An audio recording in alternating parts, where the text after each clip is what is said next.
नमस्कार साथियों, संस्कृति आईएएस के यूट्यूब चैनल पर आप सभी का स्वागत है। मेरा नाम चंद्रशेखर है। भारतीय अर्थव्यवस्था से संबंधित एक महत्वपूर्ण खबर अभी चर्चा में है, चलिए उस पर बात कर लेते हैं। बैंकिंग संशोधन विधेयक जो लोकसभा में पेश किया गया था वो पारित हो गया है। इसी के संदर्भ में हमें बात करना है कि इसमें कौन कौन से प्रावधान किए गए हैं। तो चलिए क्लास की शुरुआत करते हैं और देख लेते हैं। ये आप लोगों को पेपर की कटिंग दिखाई जा रही है ताकि ये पता चल सके कि ये कब और क्या न्यूज़ में रहा है। तो लोकसभा से बैंकिंग संशोधन या बैंकिंग कानून संशोधन विधेयक 2024 पारित हो गया है। ध्यान रखने वाली बात यह है कि ये विधेयक है। विधेयक का मतलब होता है प्रस्तावित कानून, यानी कि अभी यह प्रस्तावित है। जब संसद के दोनों सदनों से पारित हो जाएगा और राष्ट्रपति की सहमति मिल जाएगी तो ये कानून बन जाएगा, यानी अधिनियम बन जाएगा। दूसरा शब्द यहाँ पर यह है कि ध्वनि मत से इसे मंजूरी दी गई है। तो ध्वनि मत का मतलब है कि आपकी आवाज़ को ही आपका मत मान लिया जाता है और फिर उस विधेयक को पारित कर दिया जाता है। ठीक है। संशोधन करने का प्रस्ताव क्या क्या किया गया है, अर्थात किसमें किसमें संशोधन किया जाएगा। तो आरबीआई अधिनियम, RBI reserve bank of India अधिनियम 1934, इसके अलावा बैंकिंग विनियमन अधिनियम 1949 में भी संशोधन होगा। भारतीय स्टेट बैंक ऑफ इंडिया या स्टेट बैंक अधिनियम 1955 में भी संशोधन होगा।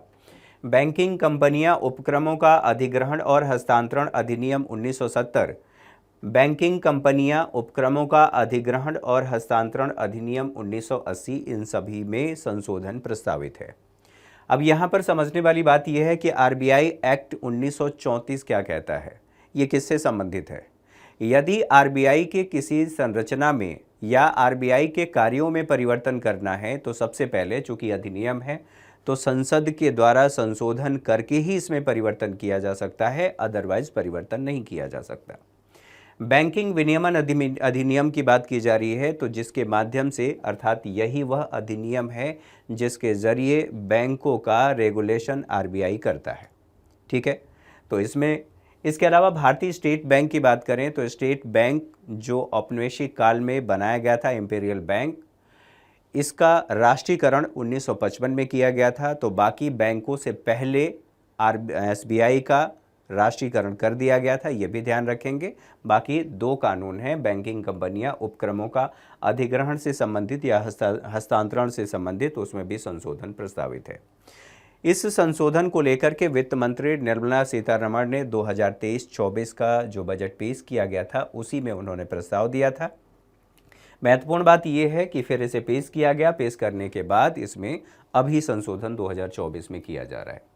प्रस्तावित संशोधन का संबंध किससे है, तो इसे 3 भागों में बांट करके देख सकते हैं। एक तो बैंकों की बात हो रही है, फिर सहकारी बैंकों की बात हो रही है, और 97वां संविधान संशोधन है। और इसके अलावा ग्राहकों को इससे क्या लाभ होने वाला है। महत्वपूर्ण बात यह है कि जो बैंक हैं इसमें तो संशोधन किया ही जाएगा, इनसे संबंधित जो प्रावधान किए जाएंगे सहकारी बैंकों के संबंध में, और सहकारी बैंकों के अलावा जो सहकारी समितियां हैं उनसे संबंधित जो संशोधन 1997 संविधान संशोधन के द्वारा किया गया था। दरअसल इसे हाईकोर्ट में चुनौती दी गई थी और हाईकोर्ट ने इसे इस आधार पर असंवैधानिक घोषित किया था कि आपने इसके संशोधन के दौरान जो प्रावधान है, जो व्यवस्था है, उसका पालन नहीं किया है। संविधान में संशोधन 3 प्रकार से होते हैं। संविधान एक साधारण बहुमत से संशोधन होता है, और 2 संशोधन जो हैं, अर्थात दोनों सदनों के विशेष बहुमत से संशोधन, और तीसरा जो है दोनों सदनों यानी संसद के विशेष बहुमत के अलावा आधे राज्यों की विधानसभाओं के अनुसमर्थन के द्वारा संशोधन होता है। कहा यह गया था कि जो राज्यों का अनुसमर्थन है, अनुसमर्थन सरकार ने नहीं लिया, इसलिए इस आधार पर यह बेसिक स्ट्रक्चर का उल्लंघन करता है और उसे असंवैधानिक घोषित कर दिया गया था। फिर ये मामला सुप्रीम कोर्ट में गया और सुप्रीम कोर्ट ने हाई कोर्ट के आदेश को सही बताया। तो एक तो उससे संबंधित है। अब संशोधन का उद्देश्य ये है कि बैंक जो हैं वो सुरक्षित रहें, उनमें एनपीए की समस्या न हो, और सुरक्षित रहेंगे तो स्थिर भी रहेंगे, और स्थिर रहेंगे तो स्वस्थ भी रहेंगे। और जब ऐसा होगा तो ग्राहकों के लिए बैंकिंग को और आसान बनाने का भी प्रावधान किया गया है कि बैंकिंग सेवाओं को ग्राहकों के लिए और ज़्यादा आसान बनाया जाए। बैंकिंग व्यवस्था में इससे सुधार होगा और बैंकिंग व्यवस्था में सुधार के साथ साथ जो निवेशक हैं उनका भरोसा भारतीय अर्थव्यवस्था में बढ़ेगा, बैंकों पर बढ़ेगा। और चूंकि अगर कोई निवेशक आता है और वो बड़े पैमाने पर भारत में निवेश करना चाहता है, तो जब तक बैंकों की साख अच्छी नहीं होगी, बैंक हमारे स्वस्थ नहीं रहेंगे, उन्हें निवेश के लिए जो ऋण चाहिए वो उपलब्ध नहीं करा पाएंगे और इसलिए हमारी अर्थव्यवस्था में बड़े पैमाने पर निवेश नहीं हो पाएगा। तो न केवल यहाँ पर ग्राहकों की बात है, जो निवेशक हैं, निवेशकों को अलग करके मैं बताने की कोशिश कर रहा हूँ। निवेशकों की सुरक्षा में वृद्धि करने की भी बात कही गई है। जो परिवार हैं अर्थात ग्राहकों के संदर्भ में परिवारों के लिए धन वितरण भी आसान बनाना है और जो क्रिया आप इसको कहते हैं क्रियान्वयन में देरी या यहाँ पर कहा गया है प्रक्रियात्मक देरी, उन सभी में कमी लाने का भी प्रावधान किया गया है। चलिए आगे बढ़ें, अब एक एक करके देख लेते हैं संशोधन में या संशोधन के महत्वपूर्ण प्रावधान क्या हैं। तो ग्राहकों के संदर्भ में ये कहा गया है कि एक व्यक्ति जब बैंक में अपना खाता खुलवाता है तो खाता खुलवाने के दौरान वो एक व्यक्ति को अपना नॉमिनी बनाता है। मान लीजिए किसी व्यक्ति ने बैंक में अपना अकाउंट खुलवाया, खुलवाने के दौरान बैंक ने आपसे पूछा कि ऐसी अगर परिस्थिति हो, कोई मिस हैपनिंग आपके साथ होता है, तो वैसी स्थिति में आपके अकाउंट में जो भी धनराशि है वो हम किसको हस्तांतरित करें, किस व्यक्ति को दें, आप उसका नाम बताइए, उसी को हम कह रहे हैं नॉमिनी। यहाँ तक बातें समझ में आ गई। अब पहले की स्थिति ये थी, अभी तक वर्तमान जब तक ये अधिनियम कानून विधेयक कानून न बन जाए तब तक ये स्थिति है कि एक व्यक्ति को एक खाताधारक नॉमिनी बना सकता है। मान लीजिए कोई दो व्यक्ति हैं और जिस व्यक्ति का खाता है और जिस व्यक्ति को नॉमिनी बनाया गया है, दोनों एक साथ यात्रा कर रहे हैं, उनके साथ मिस हैपनिंग कुछ हो गई और दोनों ही नहीं रहे। ऐसी स्थिति में बैंक जो खाते में पड़ा अमाउंट है वो किसको हस्तांतरित करेगा, तो यहाँ पर समस्या आ रही थी। इस समस्या के समाधान के लिए क्या किया गया है, इसमें प्रावधान किया गया है कि एक व्यक्ति चाहे उसका अकाउंट हो, मतलब अकाउंट होल्डर हो, या उसका एफडी हो, वैसी स्थिति में वो 4 व्यक्ति को नॉमिनी बना सकता है, कुल 4 व्यक्तियों को। लेकिन इसमें भी निर्धारित किया गया है कि इसके 2 तरीके हैं। या तो आप सीक्वेंस डिसाइड कर सकते हो, यानी कि अगर ए नामक व्यक्ति नहीं रहा, बी रहा, बी को सी नहीं रहा, डी को डी नहीं रहा, फिर उसके आगे, मतलब 4 व्यक्ति को आप नॉमिनी बना सकते हो। आप ऐसे कह सकते हो 1, 2, 3 और 4।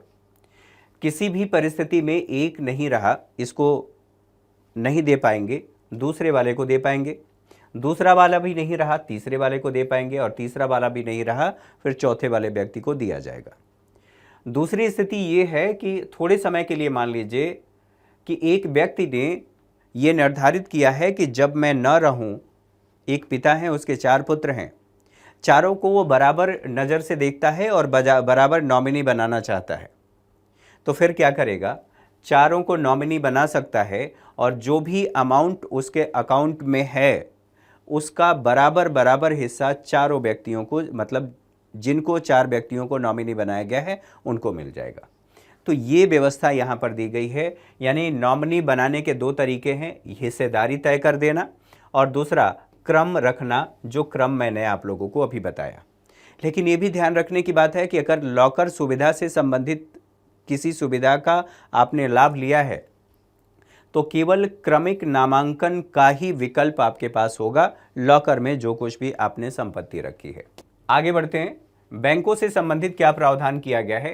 तो निदेशक पदों के लिए ये कहा गया है कि उनका पर्याप्त हित सुनिश्चित किया गया है।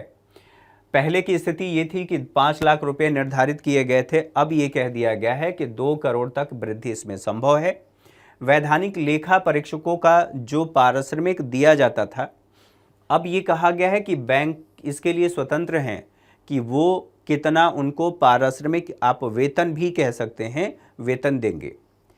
नियामकीय अनुपालन के संदर्भ में ये कहा गया है कि प्रत्येक महीने के 15वीं तारीख को, यहाँ पर तारीखों को बदल करके जो आंकड़े दिए जाते थे, बैंक अपना आंकड़ा उपलब्ध कराते थे कि उनका बैलेंस शीट कैसा है, क्या वो एनपीए की समस्या से तो नहीं जूझ रहे हैं, या जो कुछ भी उनका फाइनेंशियल डेटा है वो साझा करते थे।